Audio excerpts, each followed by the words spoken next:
In the outer rim of the Valek Nebula, nestled on a small forest-covered moon called Thrella, lived a peaceful, reptilian species known as the Uraki.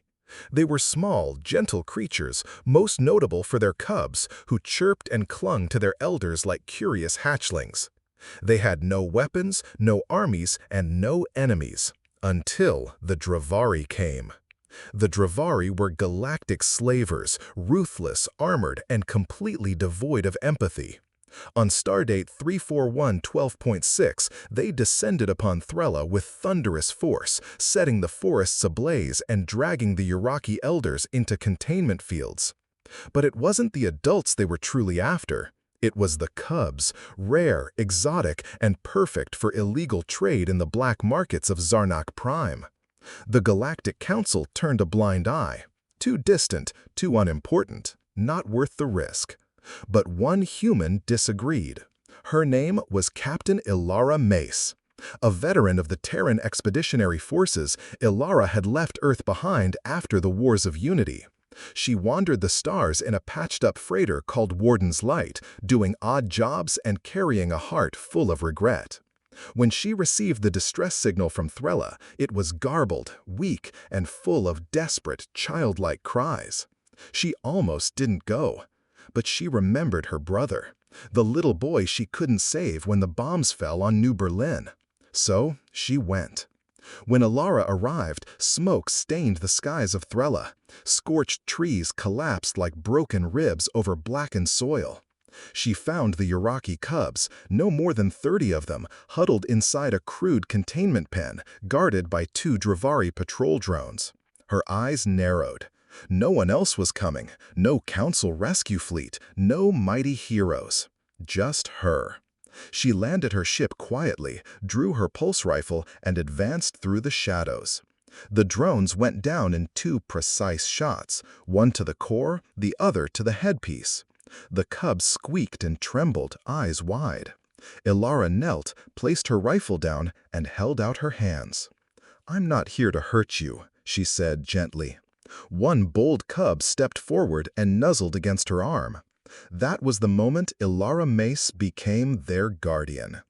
The Dravari returned in force. A full battalion landed within the hour, alerted by the loss of their scouts.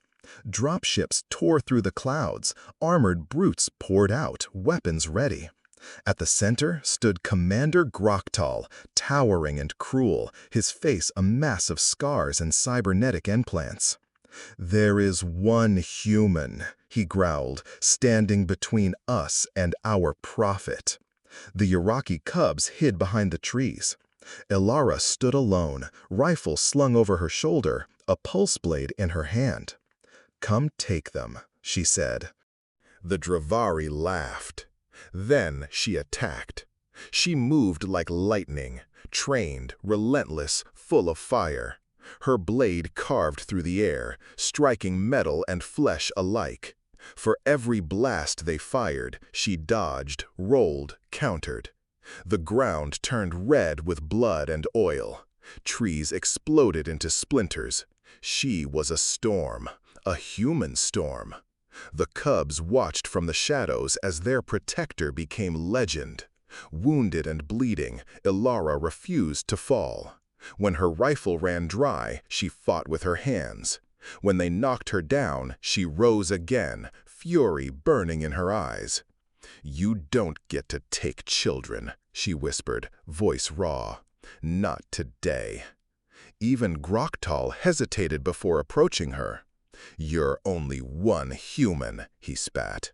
"That's one too many for you," she replied, and charged.